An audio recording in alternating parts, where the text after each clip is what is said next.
up to date with the latest in fish finding I electronics. didn't fish. You never fished? We had fishing poles, right? That's But the I extent was of it? normally I was jet skiing. Okay. Yeah, Yeah. yeah. No, absolutely. I was jet skiing. So So you never were the guy that was out in the boat just fishing on a Sunday morning? no, Okay. I was out on a jet ski, Yeah. literally from sun up to sundown. Okay. Yeah. See, that is just such a different upbringing than what I had. Because I would always look at the people on the jet ski like, what the hell are they doing? Yeah. Why aren't they fishing? Yeah. Because I'd be out running lines and stuff in the morning Yeah. and But I was the guy jumping waves and doing stunts. you would have had a ball on the Mississippi, things. you Oh, know, yeah. because Yeah. the barge traffic is constant. Yeah. Like I mean, at least once an hour, there'll be a barge come by, and they'll push a 6-8 foot wave. Yeah. And you just follow it. You would have had a ball. Yeah. With one on the Mississippi. Their waves a little different though. Like the best kind of waves come off a certain kind of cruiser Okay. with inboards that it shapes a certain way. Okay. So because those more roll. Some of them are so- pretty aggressive. But yeah, they are, but they don't do that like nice curve out like a whale's tail. Okay. Yeah, I think it's the best way to put it. You need it to break really hard to get a good jump off of it. Okay. So you don't So want it's to roll it. literally like the best thing to do is to jump right behind the boat, Right. which they don't like 'cause you tend to splash people when you jump behind the boat because when Yeah. you come in, you do a bunny hop to get down into it. So your goal is to land like down in, and then so you can get the maximum lift off of it. Okay. So Yeah. Yeah. I'm pretty sure you'd probably get arrested if you did that on a barge. yeah, Barge. well, they outlawed or say outlawed. They created a regulation that I think you had to stay like 100. It's 100 feet or 50 feet away from a boat. Okay. When I growing up, they didn't have that. They didn't have that. But then later on, like in the late 90s, they went to that because, yeah, there would be, you do that bunny hop and land and go and spray the people on the back of the boat. Well, you're lifting off like the prop wash basically. You're not. That's what you're jumping off of, or you're getting in the wake and then coming down and back up the other side. Yeah, I mean, those cruisers, right? Like a Yeah. 40-foot cruiser, like a 13-foot beam, you know, it's got a real smooth spot where then it's got a big, you know, the biggest wake is right there. Okay. And it's hard, it's crisp, it's gonna spring you up and not throw you. You know, Right. now you're not gonna go through it. Yeah. Okay, that makes sense. That Yeah. makes sense. We would always pull tubes and stuff in the afternoon, and when a barge would come by, we'd go and Oh yeah, hit throw those them into waves. it. But because that's the only wave you're going to get on the river. There's not traffic. You know, it's a bar, and we'd try to stay far enough away we weren't going to get too in trouble. So there's only so big of a wake you can make with a crappy old John boat. Yeah, no, it's about displacement of water. What it comes down to. So you could load a bunch of weight into it, if you wanted to. Yeah, if you really wanted to. I haven't done that in years. You got the bladders. They came out with that before they had all the ballast tanks on boats, the ski boats and wakeboard boats. We used to have the ski nautiques before the big wakeboard boats, and we would buy bladders and fill them up with 100 gallons of water. Yeah. So you'd have 800 pounds extra sitting in the back of the boat, just dragging the boat down as much as you So could. you get a bigger wake. Yeah. I mean, I think they come fully equipped with those now. All fully clipped. They've got 3-4 Tanks. ballast to for shape water. it and do different. Yeah, they create huge wakes now. Mm-hmm. In fact, there's a boat company, Regal. I saw an ad. They have a 40-foot boat. It's a wake surf boat. Oh my God. I mean, it's a cruiser, but it's actually It's for that. yeah, That makes sense. $500,000 boat to go wake surfing. Yeah. I mean, you're gonna ride around and do other things too, but yeah, I mean, to each their own. yeah, Make the world go around. It's pretty wild. It's pretty wild. So, well, hey, guys, I'm glad to be back after a week of head cold, chest cold. It was inconvenient to say the least. yeah. Still had over Zoom without camera because you don't need to see me right now. You can barely hear me, so I'm gonna get through this as best as possible with my voice. It's not all the way back, but it's a lot better. Mm-hmm. And being around you guys cheers me up, brings my energy. So that's a good thing. So what episode are we on here, Lindo? Yeah, we're on episode 4 today. What are we talking about today? Today we're talking about core values and culture. That's right. That's what you told me, at least. You sure about that? That's what it says on the paper. Oh, it's right here? Yeah, it's right here. Okay, it's organized. That's good. Yeah, no, core values and cultures, because that is what we're doing this month at Pro Partners team with our veterinary business strategy clients, is going over that, and we do that annually. Of course, we talk about core values and cultures all the time because it matters, but I think that diving into this is important because we've said it before in other episodes that culture does eat strategy for lunch because as we look through some things in here, some quotes in there that from some pretty successful people, you'll back that up. So excited to get into this today. Before we get into that, what's going on? Anything new? Anything exciting? Oh, nothing. I'm excited to talk about this. I think the exercises that we've been going through that we're going to talk about today with clients have gone really well. Looking at culture and core values maybe in a slightly different way than we have before. Yeah. And I think it's been really, really eye-opening for folks. Helps to have a PhD researcher on staff. Yeah. Dr. Hermann. A little more helpful. She gets into it and with her education background and able to put it in a way that makes sense to people. Mm-hmm. And so I'm excited to have her on board to bring that culture core value talk to the next level for sure. Mm-hmm. So, but anything else going on? Same thing. Anything outside of work or exciting? Same but different. Volleyball starts next week. Nice. So getting the team together. Did you get Tori confirmed? No, we didn't get Tori confirmed. We're going to get her confirmed. You got to. Brendan said he'd play, so I think that means that she'll play too. She will. Yeah. Yeah, because Linus going to come along. Oh, you might as well. Hey, where's Milo today? I dropped my truck off. Oh, you dropped your truck off, so you don't. Okay. So I didn't bring him. Okay. Missing our office MVP today. Yeah, he'll be right. It's already done. There's no dogs here today. That's like a first. I know. There's always a dog. I know. So that's what's going on? Yeah. So we had one get spayed last week, so that's why she's not here. And then Linus, I think that Brendan is still dealing with a baby pup. That's like crate training, all that kind of stuff. So. My pups this morning, they were, I had one throw up on the rug, cool. That's always fun. It's a great start to the morning. Luckily it wasn't like a bunch of food. It was just I'm going to throw up, Yeah. Just kind of stuff. Just to inconvenience your day.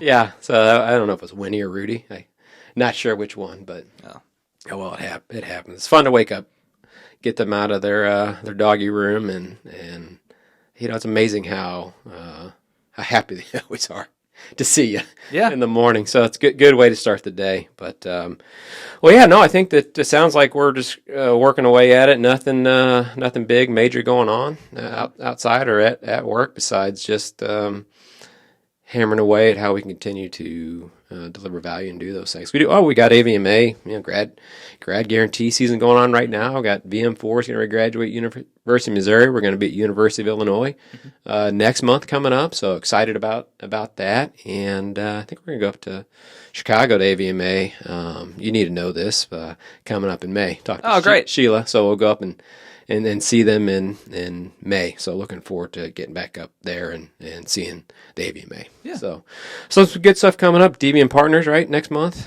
coming up. Our share group. Looking forward to getting our everyone together. Dr. Jim Schisler is going to be our speaker. Yeah. And I'm excited to have him come in because he's good with culture, but he's also good with revenue. And he puts it real well. He says, you take care of the patient, the client, do the best care possible, and the revenue takes care of itself because you're doing the right medicine. And he's got a real unique look now since he's not an owner anymore, retired, but still practicing, but doing relief vet. And he does relief vet for some corporates. And so he gets to see things like kind of a little different, how's that? Gets to see a different perspective. Yeah, different perspective. So excited to have him on. But, hey, what are the goals of this podcast? What your favorite one is? Inspiration. Let's start something. Yeah. Yeah. Let's do something new. Yeah. And let's hear a different way to do something and inspire somebody to do something that they've been dreaming about. Absolutely. Inspiring is good, and I think the avocation too, because it's like coming off of Dr. Zach Whitehead. When you asked him, would you recommend someone get into private practice? He said, absolutely. 100%, right? Was it worth it? Yeah, was it worth it? Absolutely, 100%. 100% it was. So we need to keep spreading. That's that avocation we're looking for, too, to say is you can be a private practice owner. Yeah. I mean, when I look at this 2 years from now and I'm looking backwards, I hope we've got 24 solid episodes with veterinarians that all have shared their story as to how they've done it. And over that course of time, there should be no reason that we haven't tackled any scenario that somebody might be scared of or worried about. Yeah. Remove the barriers to entry. Yes. Well, Dr. Jessica Stroop coming up on our next interview, Howard County Veterinary Service. She's got a great story about culture. She's phenomenal. And And I can't wait for her to share that because it's great. It really shows that, hey, I'm going to live by what we say we're going to do, and also live by if we set something out that's a challenge. Yeah. If I fail that challenge, I'm going to do what I have to do to show everybody that I'm willing to do what it takes. Yeah. So she's going to be great. Can't wait to have her on. Excuse me. So that'll be good. But you know, why we're talking about culture again, it's everything. It touches absolutely every aspect of everything. Yeah. Yeah. And I think that, you know, the thing though about culture and core values is as people have realized that it does do everything, there's a lot of companies that pop up and say, I'll get you your core values. Mm-hmm. And well, are they really your core values? Mm-hmm. I think that's always a question I like to ask. Is that what they are? Or are they a wish list of what you would like to be? Yeah. But that's not who you are at all. Or were you handed a list of 100 words and you circled 5 or 6 of them, right? Which end up being that wish list. Yeah. Not what you're living today, not what you're doing really well today. Mm-hmm. And so, yeah, I think that's one of the biggest things to understand about core values is that it has to be what you're doing. Yeah, and they're not just words on a website. Yes. They're not just words on the wall. Yes. They're what you're actually doing and living every day. Yeah. And everybody can see it, feel it. You should be able to say them, and every employee can point to an example of what that is and how you're living it. Yeah. I think it's like we just put these chairs together today. I got some new chairs because the other ones we had were a little bit big for this room. And the legs, it's like these are real legs. Mm-hmm. And I think some core values are like, they're not real legs. They wouldn't support this chair. You'd be sitting on the ground right now. Yeah. And so that's I think an analogy to it. I thought you were going to talk about how I put the screw in backwards. Oh, no. I don't need directions. I have never graduated away from building furniture. It was my first job here, and I'm still doing it. Yeah, we'll do more. I know we'll do more. Oh, yeah. We are a small business, right? That's what's exciting thing about small business is that you get to do everything. You get to do it all. Yeah, yeah. I mean, you got our floor's really clean out here with our cleaning crew. You know, you took care of that. They look really good. They do look nice. Looks nice walking in this morning. Yeah. That's awesome. So thank you for doing that. That's our culture too, right? I think that shows a lot. It's that we're all willing to pitch in and get it done. We don't need a bunch of policies, a bunch of directions, a bunch of expectations. It's like that should be clean. That should look good. The more your culture is right, the less you need. Yeah. As far as hard fast rules. Yeah. You just it kind of comes back to don't be a bad person. Yeah. Just be a good guy and walk in the door and all those other things take care of itself. You don't need a policy that says, be a good person. Yeah. And you don't need a policy that says, if you're going to be late, text me because I'm probably going to do that. Yeah. Or I'm probably going to let you know where I'm at. Or just your culture being good solves a lot of those issues. Oh, absolutely does. Absolutely does. Well, let's bring in let's bring in this article here. Yeah. Excuse me. Sorry, everybody. And this comes right up AHA. And for everyone out there listening, most likely you know what AHA is. If you don't, it's the American Animal Hospital Association. It is the standard. I would say, yeah. The standard. Good way to put it. Of veterinary care. They're the ones that get out there and say this is the way care should happen. And we have some of our hospitals are AHA accredited, where the AHA goes, do you meet these guidelines? So it's good to look at. And they came out and this year with the title says, Stay Please. How do we keep good people in clinical practice?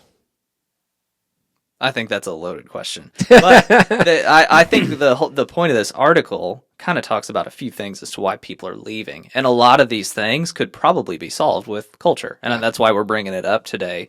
I'm sure we'll link this in the video. But as you go down, I think the thing that comes out to me is people that are planning to stay, why are they planning to stay? Mm-hmm. And teamwork is the top one by 6%. 40% of respondents put that's a large portion of the reason that they're planning to stay. Yeah. And that comes back to culture. If you have a good culture, I'm going to help you, Lindo, when you come to me with a problem. Maybe you're going to say that I don't do that because I'm busy or something like that. But I'm going to try my absolute best to help you if you need something, right? Or we're going to work together on a topic, putting the agenda together. We all work together on that, and that's a fun place to work. Yeah. And if teamwork is not something that is front and center for people, it's probably not going to be very fun. Yeah. Yeah. Well, it's if you get into like Zach said last week, Jessica will say probably is like, at 10 years old, I knew I wanted to be a veterinarian, right? It's the passion. They have such a passion for the veterinary industry, for animal care, for all those things that other things are taken for granted, right? It's kind of like, and I don't want to blame on it. It's just like, yeah, they didn't invest in people. They didn't invest, because the next one says modern medicine, which, is crazy is Wes and I 10 years ago, the amount of people that still were doing x-ray with film when there's everything's digital, x-ray with film. And they couldn't figure out why people don't want to work for them coming out of college or stay there, right? It's like, you're making the job hard. Yeah. They want, that's modern medicine. Just, I don't know if that should be called modern medicine at this point today, but looking back 10 years, that was like the next thing. And then with labs today, right? Like you got IDEX and Abaxis and all those things that people want the tools to be able to practice. Yeah, they want to be able to do their job, and everyone wants to do a good job. No one shows up at a place wanting to do a bad job. Yeah. And they want to do it in as efficient a way as possible. Yeah. Yeah, modern medicine and meaningful work, fair compensation, right? That's a big deal. We're seeing that. We've seen some reports where compensation's coming up, but it's got more to go.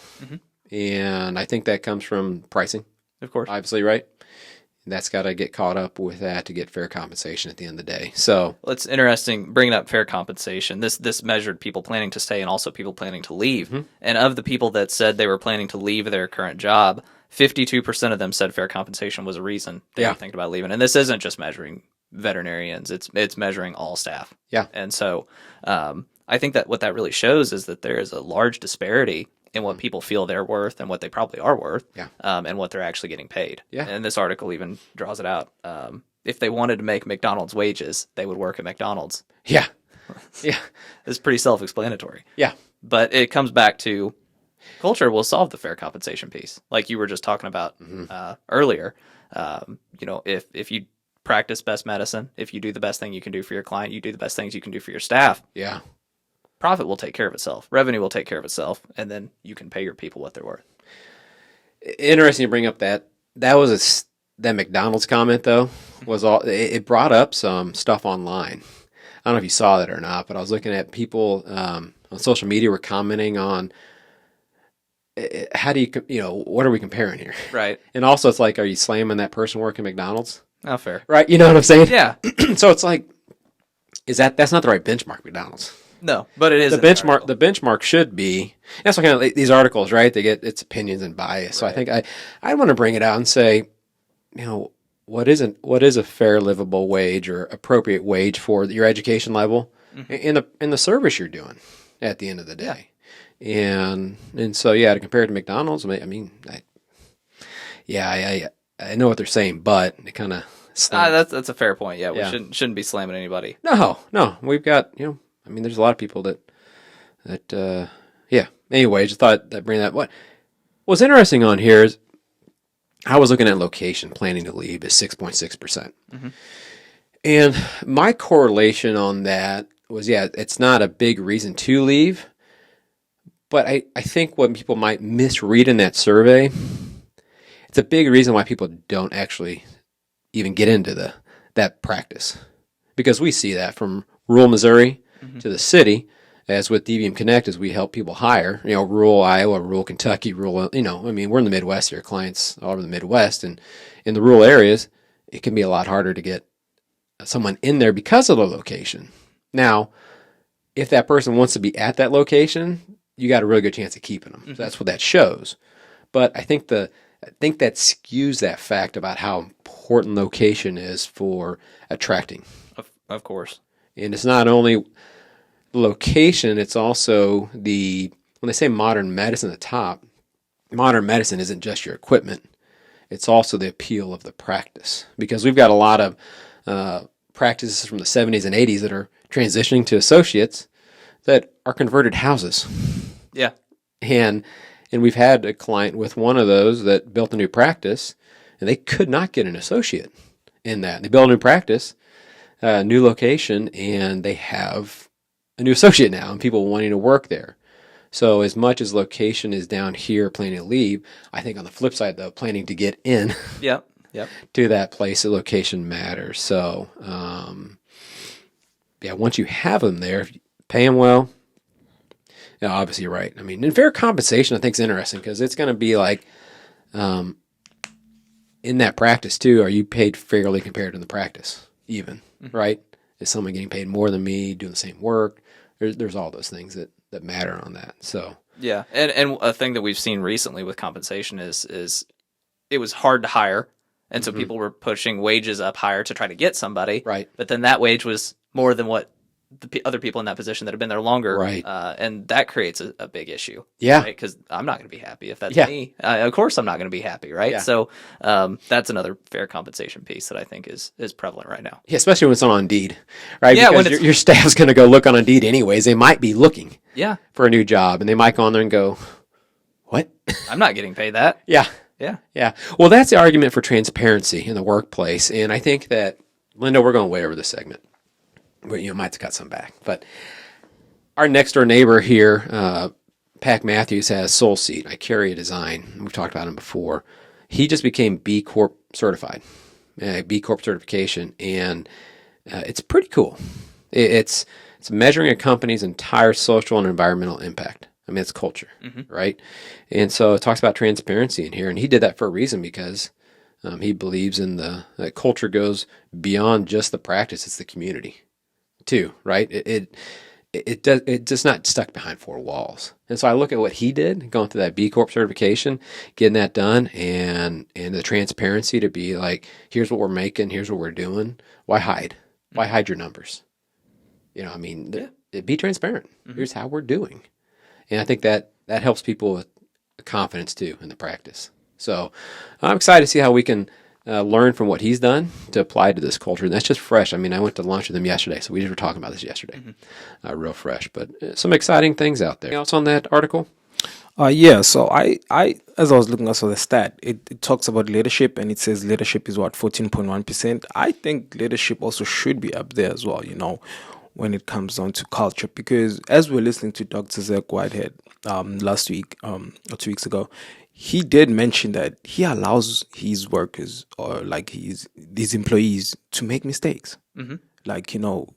Make a mistake and then learn from it and then ask for help. So I feel like that's where leadership plays a big role, and I think it plays a big role in culture as well. So I think that should be up there as a stat of like when you're trying to get into that clinic, you want that leadership where someone can lead you in the right direction, not someone who's going to breathe down your neck and everything, especially in the space, in the veterinary space, because it is a tough job.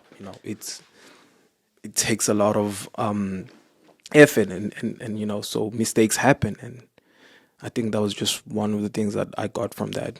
Well, I'm glad you brought that up. And I think that's kind of if I correlate that another way with leadership and as my role in that spot, I don't want that to be a reason for planning to stay or leave. And the reason I say that, because if I'm doing my job right, the teamwork's there. The modern medicine's there, right? Those things are at the top, where it's the appreciation is amongst you guys. You guys are appreciated for the growth for those things. I mean, that's what leadership is about, not pointing directly to that guy and saying, that's the reason I'm staying. Which is, I think that's okay, actually. Yeah. I think I know what you're saying, right? And I hear what you're saying, but I think if I look at that as a leader from that side, I would say planning to stay, teamwork. I like at the top is huge. Yeah. And then modern medicine, having the tools to do your job. And then that should mean meaningful work. I mean, if you go right down this thing. I mean, if you have both those things, leadership's probably doing fine. Yeah. Right? Yeah. So, makes sense. Makes sense. Yeah, so that leadership really is all through it all. Yeah. But a good leader is not going to be like, it's because of me. It's me, guys. It's not. It's teamwork. Yep. So yeah, no, I'm glad you brought that up because that's a good way to look at it. What more? Good article. Really good article. Share that. People have probably seen it, but it points out a good thing. No, nothing's perfect. You have to, I think what people need to do with anything they have is not just read it verbatim. They need to think critically. I mean, what's the great thing about veterinarians, they're doctors. They should be thinking critically because they have patients coming through with all kinds of things going on. They have to critically think that connecting the dots, what could that be? Where do I need to go look? Same thing with these articles. Mm-hmm. Don't just take them for word, and don't take your social media group for word either. I think people get in trouble on that, right? They get their culture from social media and go, what works over there? Well, you want to trust your colleagues. Yeah. Right? That's and not a lot teamwork. of time, that's not teamwork. Yeah. That's putting trust in somebody that maybe we don't need to trust blindly. Yeah, exactly. Or being able to have teamwork is, I saw this on my share group. Hey, can that apply here? Let's tease that out. Not just come back and go, let's do this. Right? So, well, I'm excited to jump into to more on culture. A couple of, I think, important backup why culture is so important are some good quotes. And not to read them all, but president of Pixar, everybody knows Pixar, pretty successful company. My favorite part about it says that a healthy culture needs candor. And that is important. We talk about that, the openness, communication. To be able to sit down and have a conversation about fear. That's what, and Zach talked about that last week. People being able to not be afraid of a mistake, not be afraid of telling someone that's being a dick that you're being a dick, client or employee. You got to have that. Mm-hmm. So I like that. That was good. What do you see?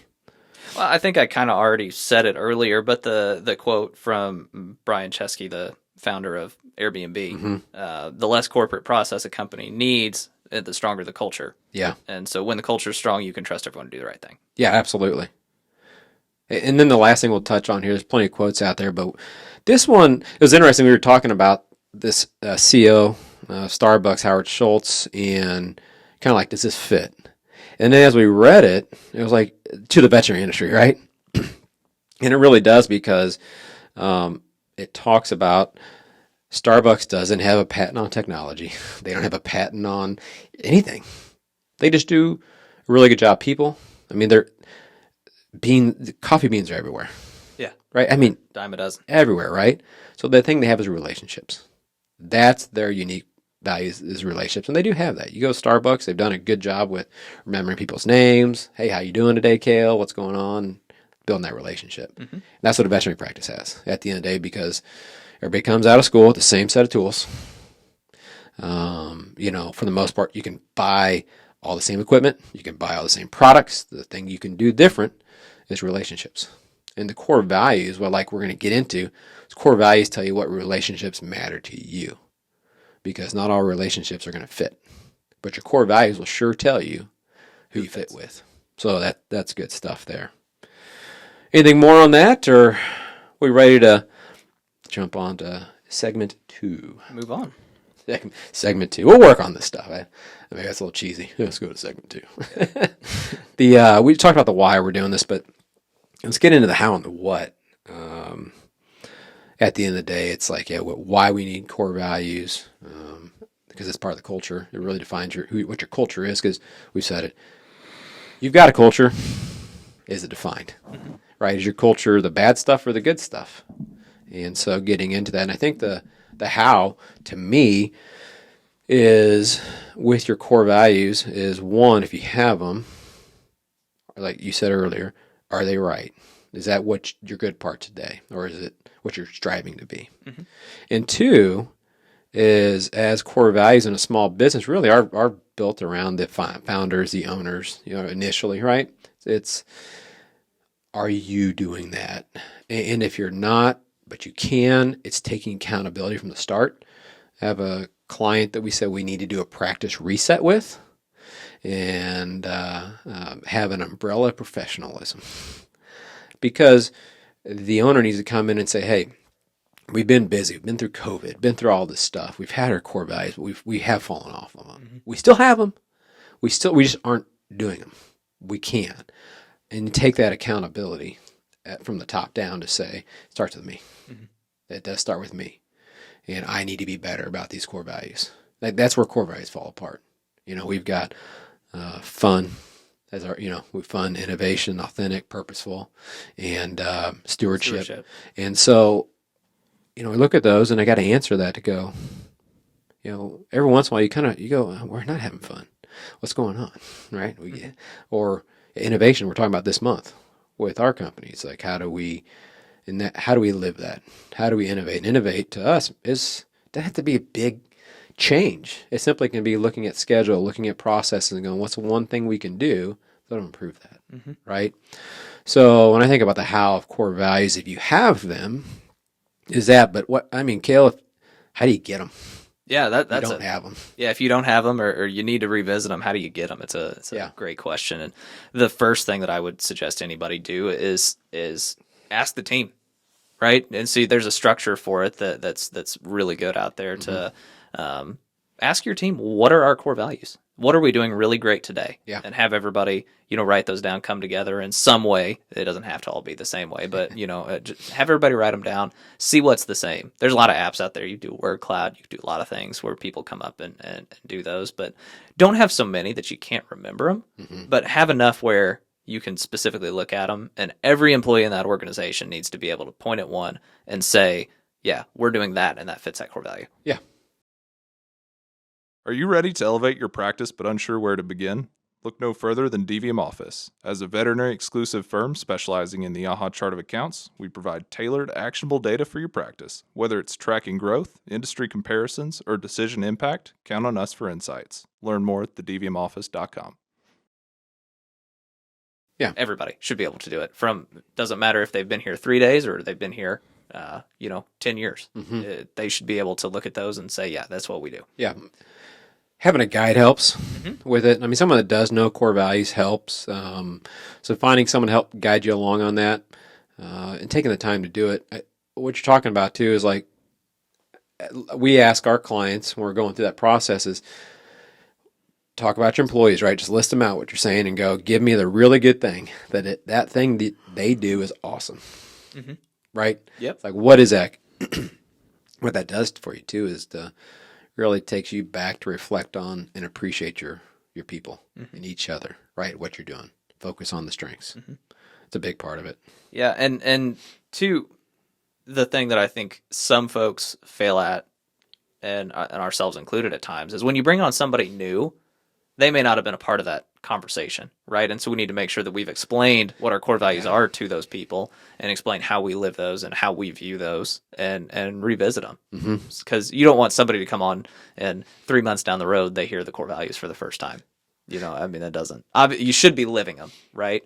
And, somebody comes in, should be able to pick up on what that is. It comes back, I take this back to dog training, because I could take 2 good dogs and toss a third one into the mix, and just by association, they will do better than what they would do individually. Right. And so I've seen that in real life. And I think it's the same way with people. If you have a good group of people that are all with you, going in the same direction, you can toss somebody else in the mix, and they're just going to come right along. So you surround yourself with. We talked about that That's real. Yeah, it's real. Jumping on to what you were saying about this new hire. We talk about it, and we tell our clients, before you hire, do they meet the core values? Do you see them? You ask them. Do they feel that those are good core values so they can see living those? So hopefully, it's not perfect, right? We had that recently, like, everyone we've hired, have we really done a good job with saying, do you fit these core values? Right? And we're not perfect. Try our best. But that's really what you should do. Get that up front. When you come in, I'm going in through an interview. Here's the core values, and do you fit? And that helps you make really good decisions. Yeah. Again, you got to look at core values as they got to meet them, because just like the chair analogy, you take one of the legs off that chair, it's not gonna be very comfortable to sit on. No. I can push it backwards and you don't really you're my legs. you're gonna be doing a lot of. It's gonna take extra effort to do that, and you're not gonna be concentrating on this. That's like we got these new chairs too, right? Like the other chairs were too deep, they didn't fit, they weren't right. And we're both really like short people, so they didn't fit our legs at all. That's part of it. Hey, but when Zach sat in them, was like, these things are deep. We're like, okay, yeah, that's fine because he's taller than us. Like, all right, we need new chairs. But that's the same analogy, right? But people, like these. They don't fit what we're doing. Pretty simple. Simple in thought, but it takes effort to execute. So I think that's the end of the day that we do talk about effort. Everything takes effort. If you have a passion for animal care and what you do, you cannot do that without the right team, the right culture, provide the best, what it says on the survey there, that meaningful work. Teamwork, none of that happens without culture. No question about it. So you got to hit that hard. Your people can feel it. Your clients can feel it. The second they walk in the door, you can see it. There's an energy that's created by the team that's there. Yeah. And so regardless of whether you think you can hide it or not, you can't. Well, in the veterinary practice, animals, gosh, they pick up on pheromones, scents, all that stuff. We pick up on it. We just have lost it, right? We just don't realize it the way they do, but they're going to be antsy. Nervous. Nervous, right? Coming in. So they're not going to have a good experience in veterinary care.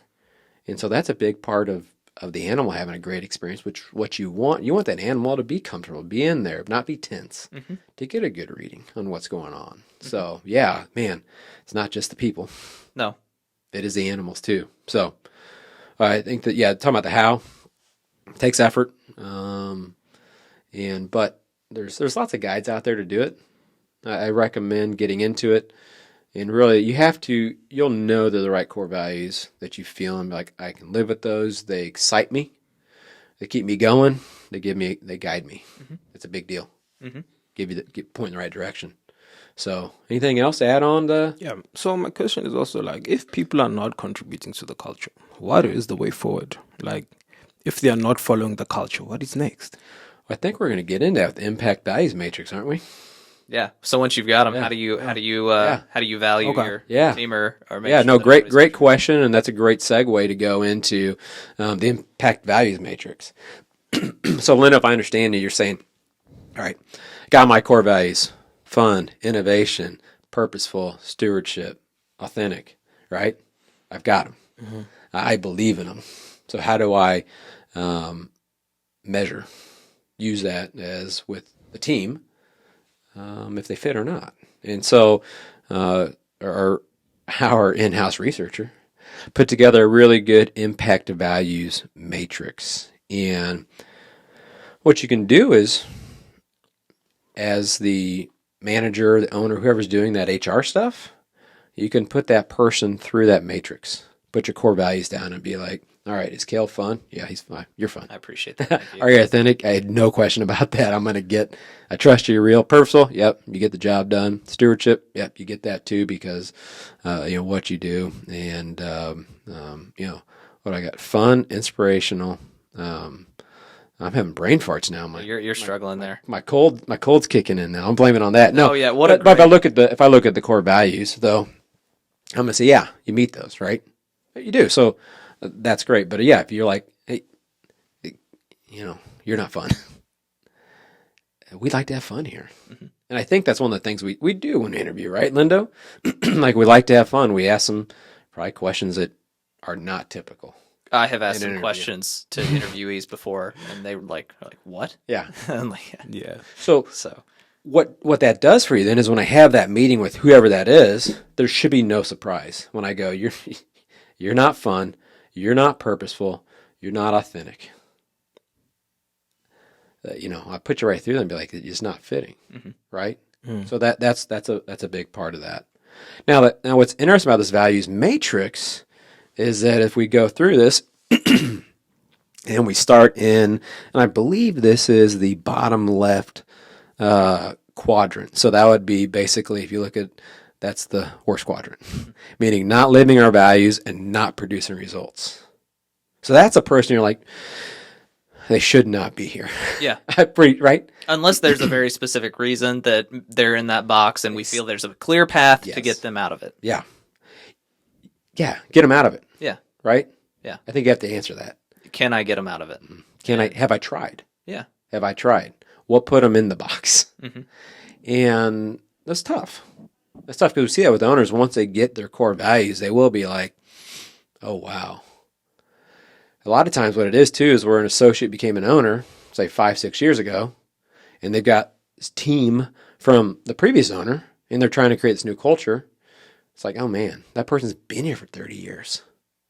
What do I do? Yeah. They don't fit the vision. They don't fit what I'm trying to do with my practice now. Yeah. So what do you do with that person? Tough decision because it's a person. Yeah. And that's what I like about veterinarians. Like, that is a person. And there's such a mental toll that takes. When we have conversations like that, it's like, man, they need the benefits that I have here for them. Yes. To continue moving forward. Yeah. It's a very difficult spot for a lot of folks. Yep. So you have to have, if you will, call it an exit strategy for that person. You've gone through. Let's just put it forward. Be like, I've gone to them, said, here's where we're at in the culture. I've given them opportunity to do, a PIP, performance improvement plan, if you will.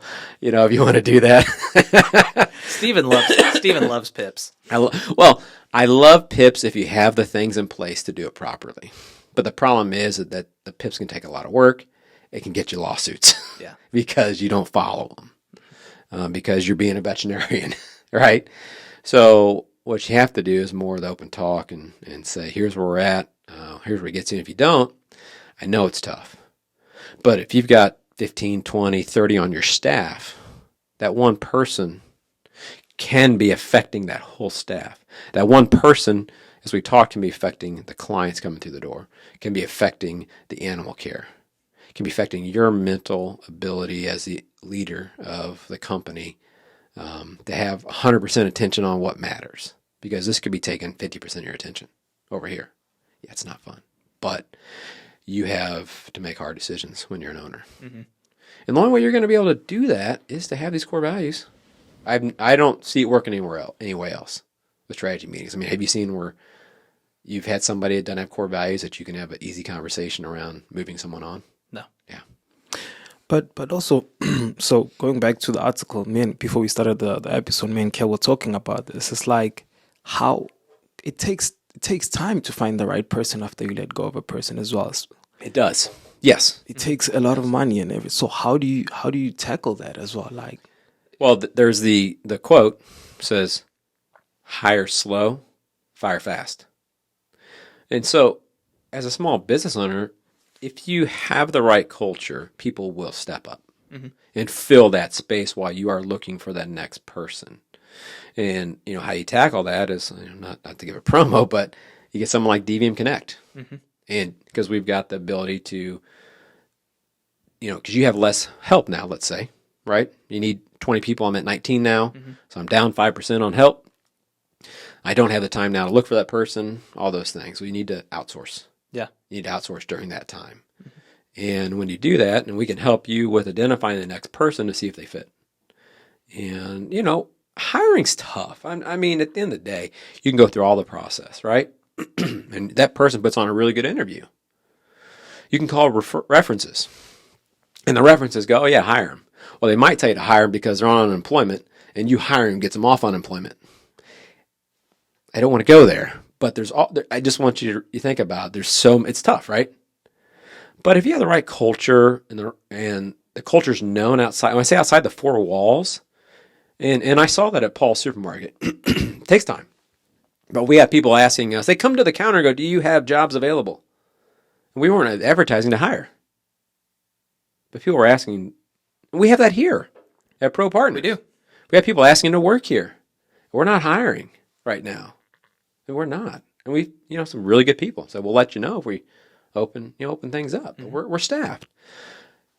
So, Lindo, to answer your question, that's what you get to is you get that culture right. You get people outside of that, and even what you'll get on someone in through like DVM Connect, or even you never know, a client of yours could be like, oh, I saw you need a new receptionist.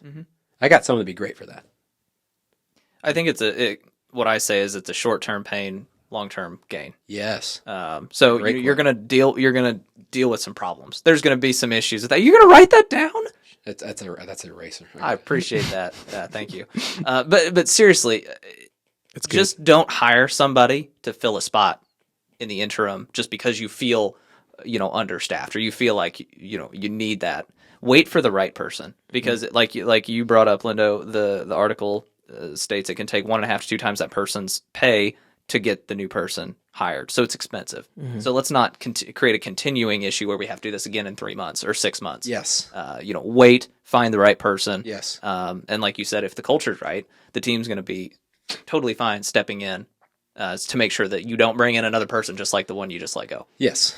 Yeah. Yeah, I'll take the phones for an hour. Yeah. Whatever. It's the culture will take care of that. It will. And yeah, Lindo, exactly what you're talking about is it's costly. Turnover's costly. It can be costly, but the wrong person costs more. Absolutely. So if we can edit out that last part, and I got a great quote, short-term gain. Oh, I'm just kidding. I like that. Is that your quote? Is that your? Everybody's quote? I hadn't heard that one. That's a good one, Kale. That's I never heard of it before. Yeah, I like it. That's not true. but- anonymous. It's anonymous. This An or you anonymous could quote. you could maybe Just be take yours the now. praise and run with it, man. I feel like it's a pretty common statement. love it. But that's I okay. love it. I'll take the credit.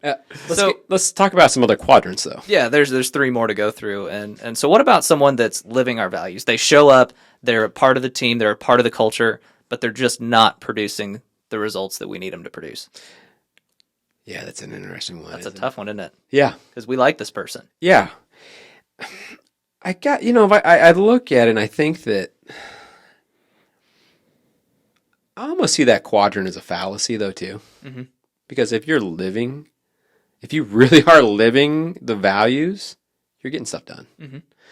I'm really trying to think through experiences in life where that is because if you're not producing, like our core values, I would look at that as purposeful.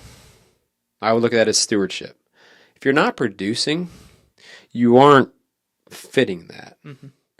So Could this person be a new hire? We're in training. This is a good person, but they're not quite fulfilling their role yet. it potentially, right? Potentially. Can they get up to speed? So that could be the part, right, where it's like, yeah, I maybe I don't have the skills. I am trying, right? So that's where it would fall in to be, yeah, I am trying. In my opinion, this is somebody that we can easily get out of this box. Maybe they won't have skills. So maybe that's a good point because maybe they don't have the skills. Maybe they are. Yeah, I can see that for sure. So that's a skill set which on hiring, we've had that before.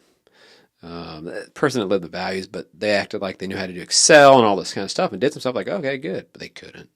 They flat couldn't. Not the person's a decent person, but they couldn't do that. So they kind of fit it's like in between those boxes, right? So yeah, no, definitely. I think that's a tough one, but can happen. So this one is in my opinion the most interesting out of the whole box. Yeah. Not living our values, but they're producing results. They're out there killing it. Yeah. How do you deal with that? Yeah, I mean, I think the easiest correlation there is a doctor, right? Doctor comes in and could be your top producer. Like, yeah, I'm producing $1 million a year. In production, $1 million a year in production, but I'm a dick. Yeah. So yeah, that is, I think that if someone's like that, that's harder.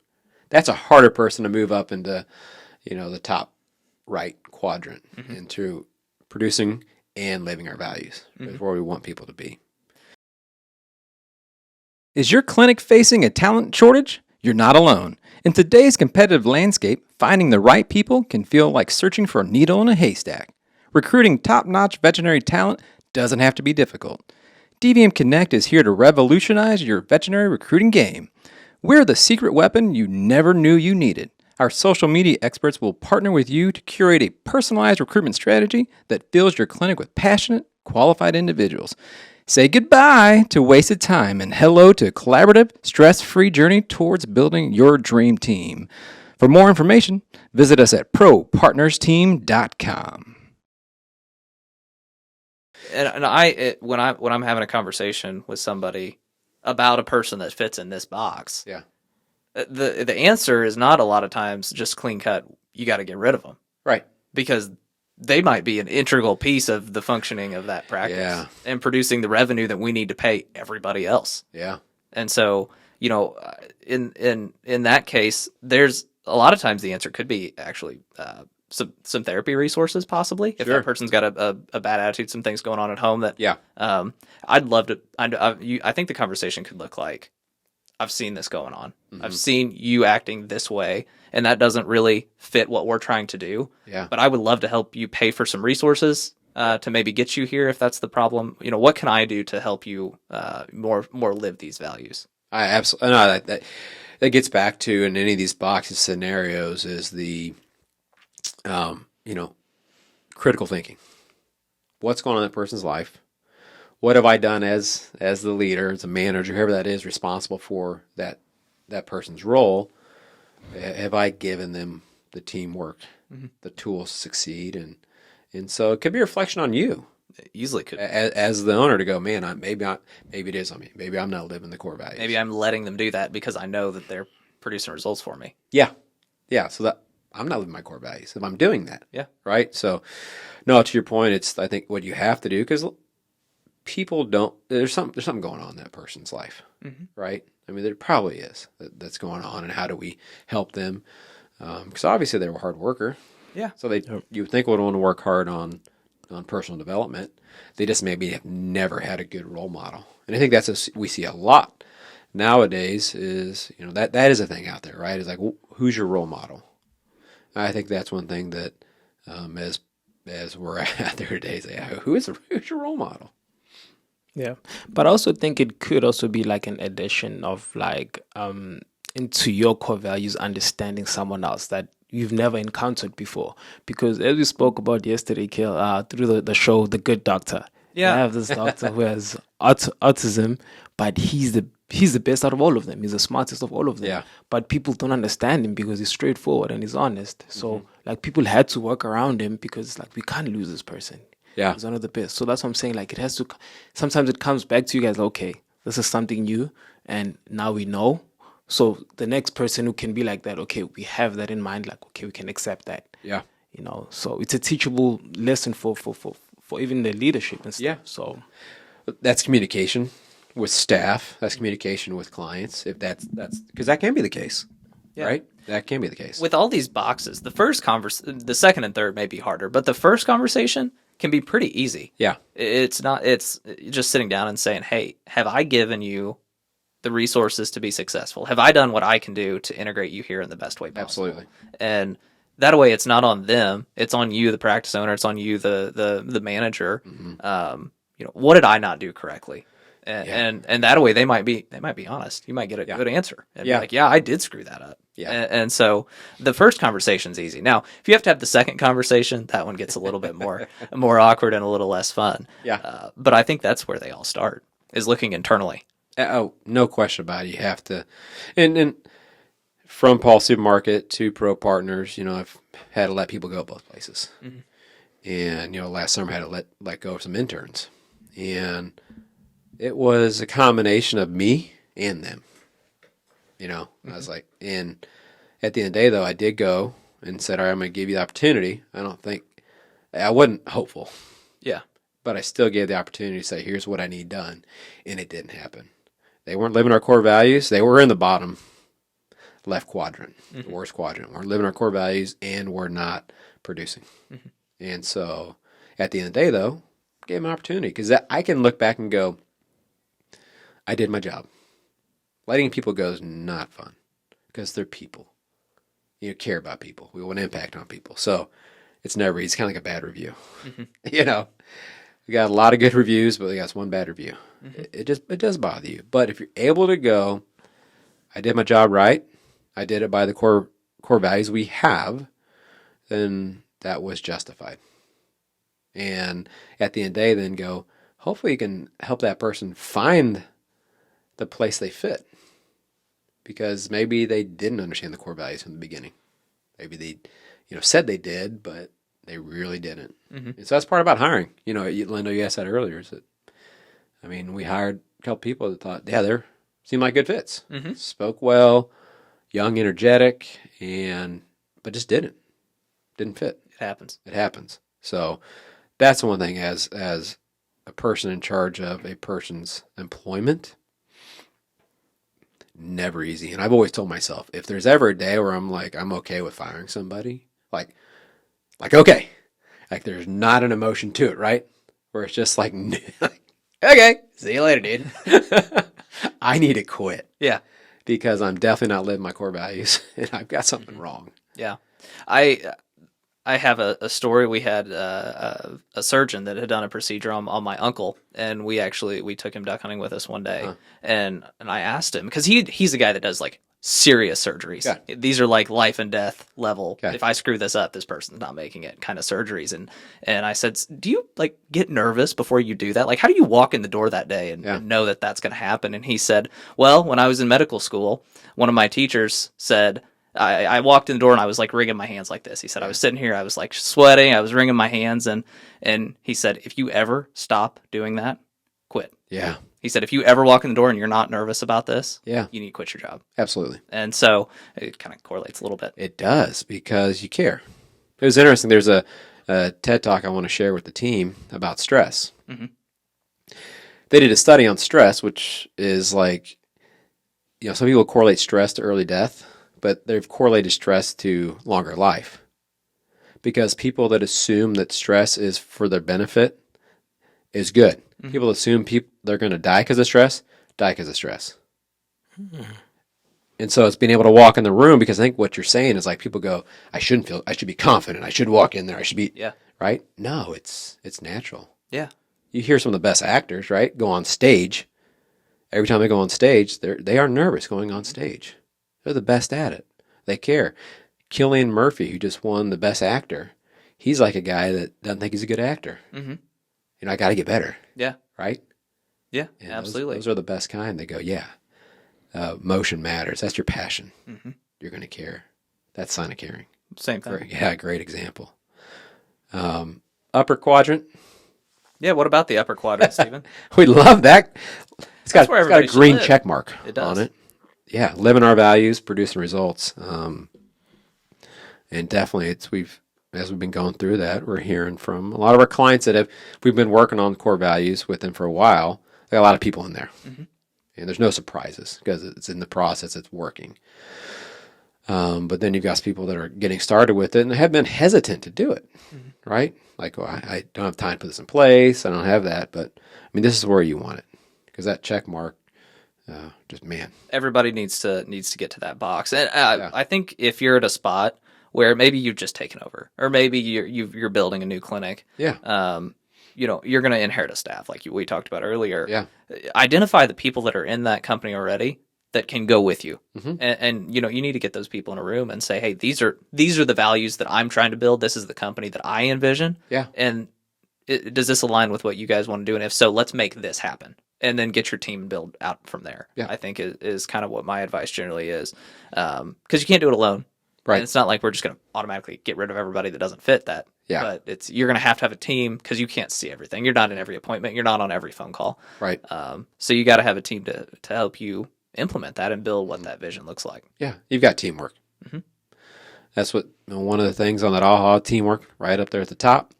And if you got teamwork, go back to it's interesting that producing, not living in values, maybe they're a bully and you're being bullied. You're letting that person bully you around. So, as that owner, asking yourself, only way I'm going to get teamwork with everyone if I don't let people bully people around.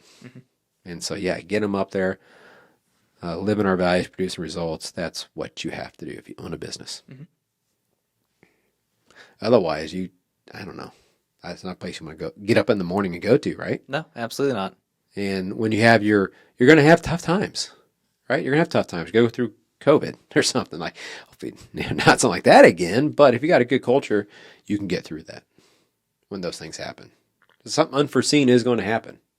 It just does. Every decade, something unforeseen happens. Yeah, the team behind you will determine how the outcome is. Yep, absolutely. So No, I think as we go through,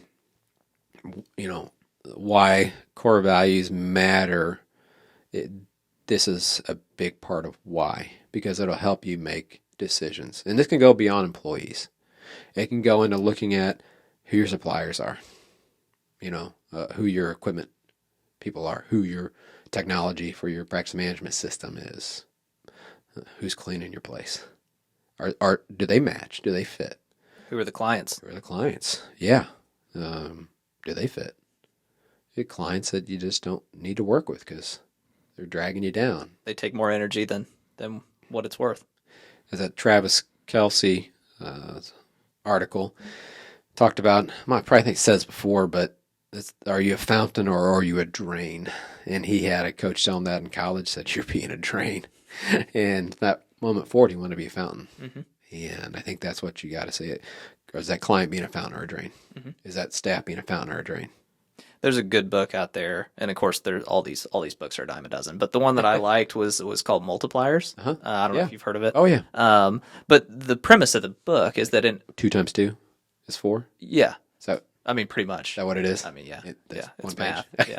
No, the premise of the book is that there's 2 groups of people out there, and there's multipliers and there's diminishers. Yeah, and so time and time again, people that worked or were in a team filled with people that they put in the multiplier box were outperforming people by digits that shouldn't have even been possible. Yeah. Right. They're going so much further than what other people were because teams that are filled with diminishers just don't have the energy. They don't have the capacity. They don't have the teamwork. They don't have the culture to do things that are challenging and to overcome the obstacles that are in front of them. And so I think that book's really good, actually.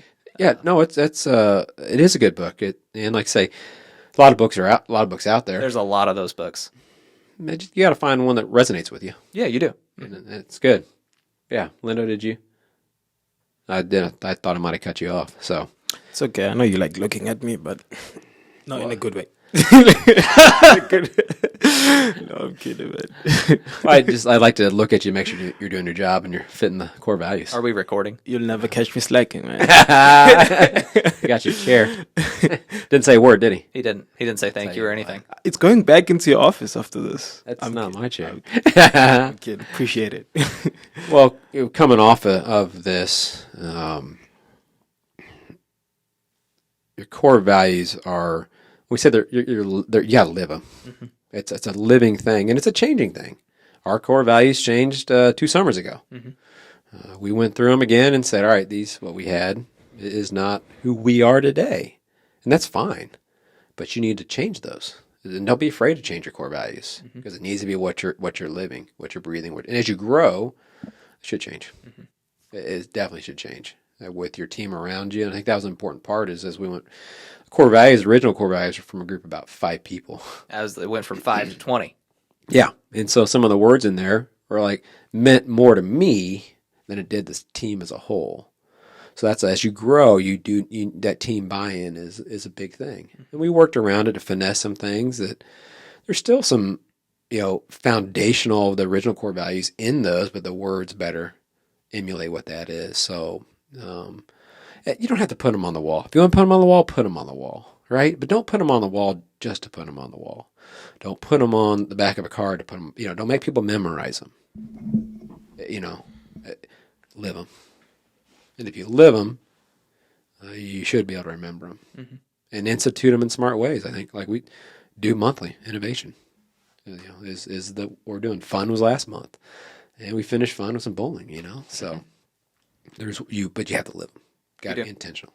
And if you live them, everybody else will too. Yeah, absolutely. Absolutely. And people are tired of diminishers or dividers, right? People want teamwork. They want to work together. And you just got to find the right bus. Not every team's right for you. Mm-hmm. I mean, let's look at sports. Not every team's you're gonna like. Pick a team. Mm-hmm. Pick a team and stick with that team if you like them. Don't if they lose, they lose. They win, they win. But Mizzou basketball this year. I love my Mizzou basketball team. Tough. I do. I love them. It's a tough year for them. Injuries, all kinds of stuff, right? Thank God football's good. But we're not. You see people like that. Out there in line slamming them, and it's like that's not the right thing to do. They're your team. Yeah.